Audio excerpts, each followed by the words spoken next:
Ils continuent sans s'arrêter, de leur bouche lipue dégouline la bave, gluante et venimeuse, elle tisse la toile qui prend dans ses filets toute la vérité et en la déformant éteint la société.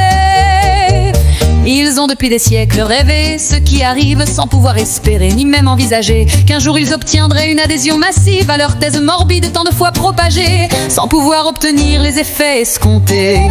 Aujourd'hui ils sont au bout de l'œuvre.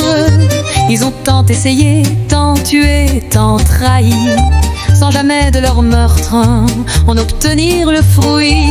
Mais ce que nous vivons n'est pas un roman fleuve, c'est la réalité mortelle sans aucun phare qui devait s'imposer un jour, tôt ou tard.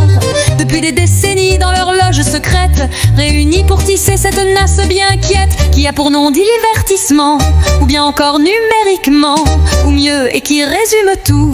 Je vous le livre avec dégoût, le mot télévision qui en lui-même possède toute la perversité que renferme le système. Cet outil qui fut un temps magique fut vite dévoyé puis idéologique. Il est ainsi devenu, avec beaucoup d'habileté, complaisance, corruption et complicité, un instrument de destruction de notre civilisation. Il s'appelle cyborg ou humain augmenté. Ils forment dans le monde une communauté. Ils n'ont pas de patrie, ils n'ont pas de frontières. Ils dirigent le monde sans aucune barrière. On pourrait donc penser que ce n'est pas si mal que des gens supérieurs puissent conduire le bal, qu'ils s'emploient au bonheur de notre humanité. Que demander de plus pour toute société? Mais il faudra bien vite déchanter ces surhommes non guère qu'une ne penser conserver à jamais leurs énormes avantages, en mettant si possible les autres en esclavage, puis en diminuant aussi l'humanité, s'assurant les ressources pour la minorité.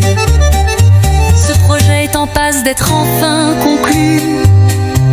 Vous, hommes ordinaires, allez vous accepter de devenir esclaves de tous ces malotrus.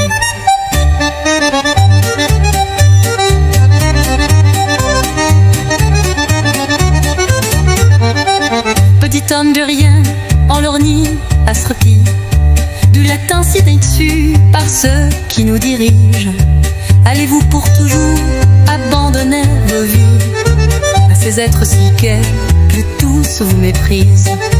Comment ne pas comprendre que ce qui nous arrive, tant l'euro nous dédie de toutes les inepties d'un conseil corrompu qui, en catiménie, va permettre au pouvoir, sans que ça le défrise, d'empêcher les médias, encore indépendants, de dire la vérité sans aucun faux semblant, de permettre à tous ceux encore assez véloces d'échapper à ces monstres qui, toujours très féroces, ne reculeront pas devant des décisions qui pourraient même aller vers l'extermination.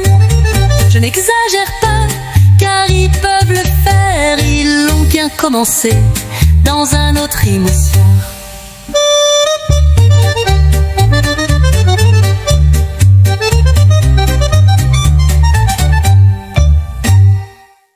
Ils s'appellent cyborg ou humain augmenté. Ils forment dans le monde une communauté. Ils n'ont pas de patrie, ils n'ont pas de frontières. Ils dirigent le monde sans aucune barrière. On pourrait donc penser que ce n'est pas si mal que des gens supérieurs puissent conduire le bal, qu'ils s'emploient au bonheur de notre humanité. Que demander de plus pour toute société?